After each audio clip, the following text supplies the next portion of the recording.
Hello everybody, this is Pastor Green. We're doing our Bible study, Acts 24. If you'd like me to come speak at your church, or if you have any questions, you can email me at godsohman@gmail.com. If you remember at the end of Acts 23, Paul's basically going to court. They're trying to prosecute him for doing something wrong. It says in 35, I will hear thee, say he, when thine accusers are also come. And he commanded him to be kept in Herod's judgment hall. So basically, they said, we're going to go ahead and do a trial for you. When the people that are accusing you are going to get here, we're going to have the trial. And he said that basically he has to be kept in Herod's judgment hall. Acts 24, verse 1.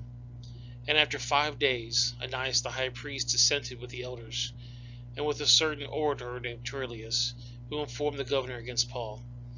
And when he was called forth, Tertullus began to accuse him, saying, seeing that by thee we enjoy great quietness, and that by very worthy deeds are done unto this nation by thy providence, we accept it always and in all places, most notably Felix, with all thankfulness. Notwithstanding that I be not further tedious unto them, I pray thee that thou wouldest hear us of clemency of a few words.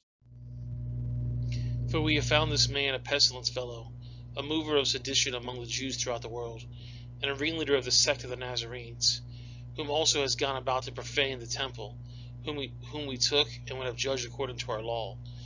So they're saying that basically Paul is a plague. Paul is a horrible type of person who's spreading all these different rumors and all these different lies throughout the whole entire world. It says he's a mover of sedition among all the Jews. He's also a ringleader of the sect of the Nazarenes, because Jesus was a Nazarite. It says that he's profaning the temple, which I don't really think he's doing that, because he's just teaching what he knows. But these guys are saying all these bad things about him. But the chief captain Lysias came upon us, and with great violence took him away from our hands, commanding his accusers to come unto thee, by examining of who themselves made knowledge of all these things, wherefore we accuse him. And the Jews also assented, saying that these things were so. Then Paul, after the governor had beckoned him to speak, answered, Forasmuch as I know that thou hast been many years a judge in this nation, I do more cheerfully answer for myself. So he's pretty much saying, I hear what you guys are saying, but I'm going to go ahead and tell you the truth that I know of. Because that thou mayest understand that there are yet 12 days since I went up to Jerusalem for to worship. Neither they found me in the temple disputing with any man, neither rising up the people, neither in the synagogues nor in the city. Neither can they prove the things wherefore they now accuse me. But this I confess unto thee, that after the way which they call heresy, so to worship I the God of the fathers, believing all things which were written in the law and the prophets. He's basically saying, you never saw me cause any kind of fights in the synagogues. You never saw me cause any fights in temples. You never saw me cause any kind of fights in the city. I talked to people. Some people agreed, some people disagreed, but there was no arguments or fights. We just agreed or disagreed. And have hope towards God, which they themselves also allow, that there shall be a resurrection of the dead, both of the just and unjust. And herein I do exercise myself to have always a conscience void of offence towards God and towards men. He's saying, you Pharisees know that one day there's going to be some type of a court case or some type of a judgment of the living and the dead. You're going to be accountable for what you believe. And I myself want you to go to heaven instead of going to hell. So of course I'm going to tell you the truth of the word. Of course I'm going to tell you what I believe. You don't have to believe it. It's up to you. But of course I'm going to tell you. Why would I want to see you in peril and not want to step in? He's saying that you guys know there's going to be a resurrection of the dead, both the just and the unjust. People are going to go to heaven.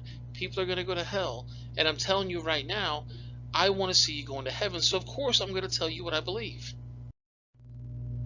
Now after many years I came to bring alms on my nation and offerings, whereupon certain Jews from Asia found me purified in the temple, neither with multitude nor with tumult, who ought to have been here before thee and object, if they had aught against me, or else let these same here say, if they have found any evil doing in me while I stood before the council. except that for the one voice that I Christ standing among them, touching the resurrection of the dead, I am called in question by you to this day. And when Felix heard these things, having more perfect knowledge of the way, he deferred them and said, when lest the chief captain shall come down, I will know the uttermost of your matter. And he commanded a centurion to keep Paul, and to let him have liberty, and he should forbid none of his acquaintances to minister or come to him. So he's basically saying, well, okay, maybe you didn't break the Jewish law, but maybe you broke Roman law, so I'm going to go ahead and have this centurion watch over you, and I don't want any of your people coming and talking to you. And after certain days, when Felix came with his wife Drissa, which was a Jewish, he sent for Paul and heard him concerning the faith of Christ. And he reasoned with righteousness, temperance, and judgment to come. Felix trembled and answered, Go thy way for this time. When I have a convenient season, I will call for thee. So Felix is pretty much saying, if you're right, there's a lot of things that's going to happen. And if you're wrong, nobody's really proven that you're wrong, so you go ahead and go your way, and then, when I decide what I'm going to do, then I'm going to call for you. He hoped also that money should have been given him of Paul, that he might loose him, wherefore he set for him on the offender and communed with him. But after 2 years, Porcius Festus came to Felix's room, and Felix, wanting to show the Jews a pleasure, let Paul bound. But that was the video. I appreciate you guys watching. I'm going to put a couple links over here on the screen. You guys can click on them. All the Acts videos are going to be on there. You can push my picture to subscribe to me. And I'll see you guys next time. Have yourself a great day.